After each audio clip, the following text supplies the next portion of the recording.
Kejadian 2 ayat 17 berbunyi, "Pada hari engkau memakannya, engkau pasti mati."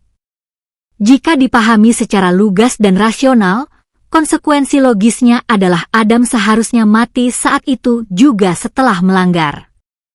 Peristiwa ini lebih baik bagi manusia, daripada hidup harus menanggung dosa yang dilakukan orang lain, maka tidak dilahirkan menjadi logis.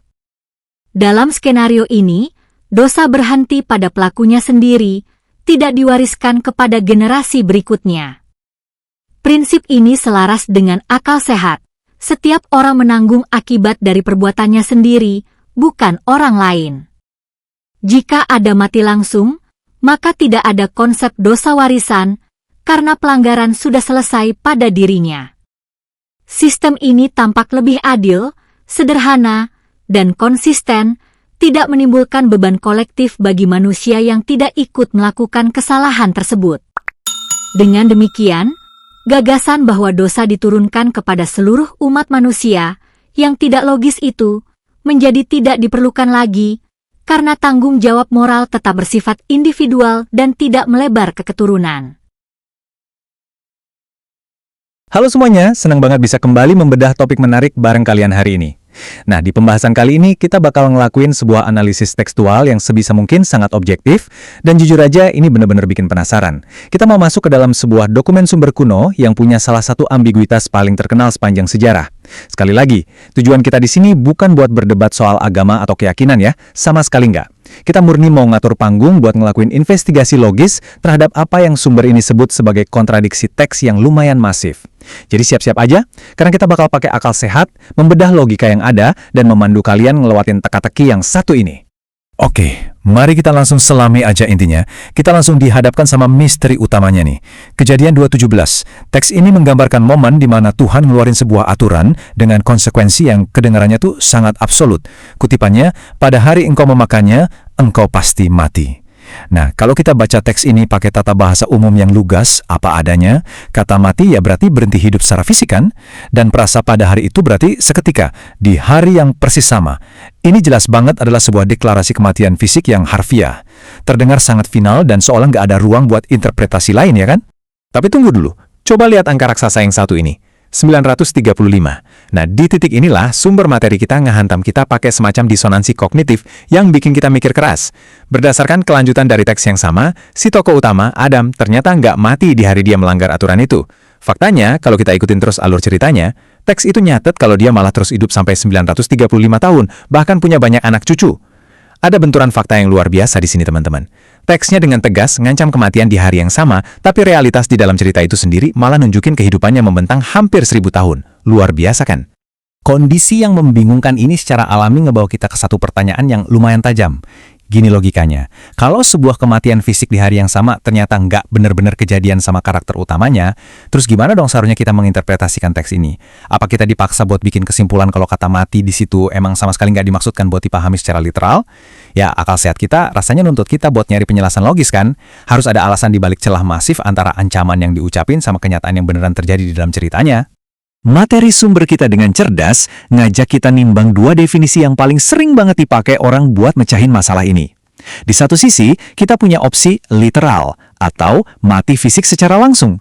Ini emang paling pas sama bahasa obrolan sehari-hari. Tapi sayangnya, opsi ini terbukti batal karena ya nggak sesuai sama rentang waktu kejadian hidup tokohnya. Di sisi lain, ada opsi makna rohani yang biasanya diartiin sebagai terpisah dari Tuhan. Makna yang kedua ini emang sering banget dipakai dalam dunia teologi. Tapi, opsi ini juga punya masalah besar. Makna rohani ini sama sekali nggak punya dasar tulisan yang eksplisit di dalam ayat itu sendiri. Nggak ada penjelasannya sama sekali. Dan hal ini ngilustrasiin sebuah kritik logis yang sangat brilian dari sumber materi kita. Gini, kalau emang yang dimaksud oleh teks kuno tersebut adalah sebuah kematian rohani yang dampaknya luar biasa masif sampai mengubah nasib umat manusia, aneh nggak sih kalau konsep sepenting itu nggak dijelasin sama sekali? Maksudnya, benar-benar nggak ada penjelasan langsung di sana tentang apa sih sebenarnya jenis kematiannya, gimana dampaknya buat umat manusia ke depannya, atau apakah itu bakal diwarisin ke anak cucunya? Nggak ada. Ini adalah sebuah keheningan teks yang jujur aja kerasa sangat janggal. Nah, untuk ngecek logika ini lebih jauh, kita butuh sebuah subject control. Kita masuk ke kasus Kain. Kain bakal jadi alat ukur kita di sini. Dan yang bener-bener bikin geleng-geleng kepala dari kasus ini adalah betapa melimpahnya instruksi yang dikasih cuma buat satu insiden ini doang. Teks tersebut nyatet dengan sangat detail, mulai dari adanya peringatan sebelum dosa itu terjadi, penjelasan detail soal sifat dosanya, dikasih tahu solusi gimana cara ngehadepinnya, ada proses pengadilan setelah kejadian, hukuman yang sangat spesifik, sampai jaminan perlindungan. Rentetan poin ini nunjukin kalau komunikasinya tuh sangat-sangat jelas dan terperinci. Beda banget kan? Jadi kalau kita jejerin keduanya, poin krusialnya kelihatan banget di sini. Coba kita bedah bareng-bareng ya. Di satu sisi, kita punya kasus kejadian 2 ayat 17 tentang Adam. Skalanya itu luar biasa gede. Dampaknya diyakini nyakup seluruh umat manusia. Tapi anehnya, penjelasan di dalam teksnya itu super singkat, ambigu, dan minim banget. Di sisi lain, kita punya kasus Kain. Skalanya secara perbandingan ya jauh lebih kecil, cuma satu insiden pembunuhan di dalam satu keluarga aja. Tapi penjelasannya, wow, luar biasa panjang, berbelit-belit, dan rinci banget.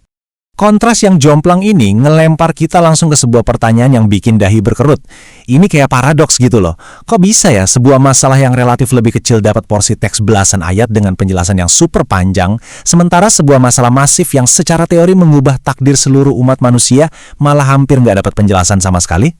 Logika dari alokasi teks yang nggak proporsional ini benar-benar nantang kita buat mikir ulang soal gimana cara kita ngebaca teks tersebut selama ini. Nah, buat paham kenapa perdebatan ini bisa eksis, kita harus nengok sebentar ke gimana sejarah ngerespons teks yang ambigu itu. Muncullah apa yang kita kenal sebagai dosa asal atau original sin. Ini adalah sebuah doktrin besar yang banyak banget dipengaruhi sama pemikiran tokoh sejarah bernama Agustinus dari Hippo. Intinya, doktrin ini bilang kalau momen di kejadian 2:17 itu adalah titik nol dari dosa universal yang otomatis diwarisin ke setiap manusia yang lahir. Bayangin aja, sebuah struktur teologis yang super raksasa itu dibangun di atas pondasi satu ayat yang tadi baru aja kita bedah keambiguannya. Tapi mari kita bersikap imparsial dan balik lagi ke apa yang benar-benar tertulis di atas kertas. Dan ini dia fakta kerasnya. Teks aslinya ternyata nol besar dalam ngasih pernyataan eksplisit kalau dosa itu diwariskan. Benar-benar gak ada satu kalimat pun di dalam pasal-pasal awal tersebut yang secara definitif bilang soal doktrin pewarisan dosa ke generasi selanjutnya. Teks aslinya benar-benar bisu 1000 bahasa soal urusan waris-mewariskan ini. Malahan ya, kalau kita balik lagi ngeliat subjek kontrol kita tadi si Kain, kisahnya justru ngasih pola yang bertolak belakang banget sama ide pewarisan dosa. Coba perhatiin langkah-langkahnya. Pertama, Kain diperingatin secara personal, yang artinya dia dikasih pilihan bebas. Kedua, dia akhirnya milih buat berdosa. Ketiga, dia dihukum secara murni sebagai individu. Teks narasinya sama sekali nggak pernah nyinggung kalau Kain ngelakuin itu gara-gara dia mewarisi sifat dosa dari Adam. Pola yang kelihatan murni soal tanggung jawab pribadi. Semua bukti yang saling bertabrakan ini akhirnya nuntun kita ke semacam pertanyaan Socrates nih. Apakah konsep yang kolosal banget tentang dosa warisan itu emang beneran murni dari teks aslinya? Ataukah jangan-jangan itu sebenarnya cuma tafsir dari luar? Semacam kacamata tambahan yang baru dipasang ratusan tahun kemudian sama tokoh-tokoh sejarah? Materi kita hari ini benar-benar ngajak kita buat nalik garis tegas antara apa yang benar-benar tertulis di teks aslinya melawan apa yang diajarin sama tradisi bertahun-tahun setelahnya. Oke, mari kita rekap sebentar semua temuan logis kita hari ini. Materi sumber kita ngasih kesimpulan deduksi yang susah banget buat dibantah secara akal sehat. 1. Kata mati di awal cerita terbukti sangat ambigu. 2. Nggak ada satupun penjelasan rohani buat ngejawab ambiguitas itu. 3. Kisah Kain malah dapat penjelasan yang jauh lebih detail dibandingin peristiwa kejatuhan manusia pertama. Dan 4. Nggak ada satupun konsep dosa warisan yang ditulis secara eksplisit. Ingat ya, deduksi ini murni cuma ngandelin akal sehat waktu kita ngebaca teksnya. Yang mana akhirnya ngebawa kita ke kesimpulan paling rasional dari sumber materi kita hari ini. Kalau kita murni baca teksnya apa adanya, tanpa bawa-bawa lensa penafsiran dari luar, kejadian 2:17 itu secara logika cuma nunjukin konsekuensi langsung buat si pelakunya aja, yaitu Adam. Teks itu sendiri, kalau dibiarin ngomong pakai tata bahasanya sendiri, adalah sebuah catatan tentang tindakan dan konsekuensi personal, bukan sebuah cetak biru universal buat ngehakimin nasib seluruh umat manusia. Dan akhirnya kita sampai di ujung analisis kita. Sebelum kita tutup, saya mau ninggalin satu pertanyaan terakhir buat kalian renungin sendiri. Masuk akal nggak sih kalau satu ayat tunggal yang penuh sama ambiguitas dan ketidaksesuaian logika dipakai buat menopang beban sebuah doktrin raksasa yang nentuin nasib spiritual miliaran umat manusia? Pembahasan ini ngingetin kita lagi betapa serunya teks-teks kuno kalau kita baca murni pakai logika dan melihat langsung ke sumbernya tanpa bias. Makasih banyak udah ngikutin analisis ini sampai akhir. Teruslah kritis, teruslah nanya, dan sampai jumpa di pembahasan materi yang gak kalah seru berikutnya.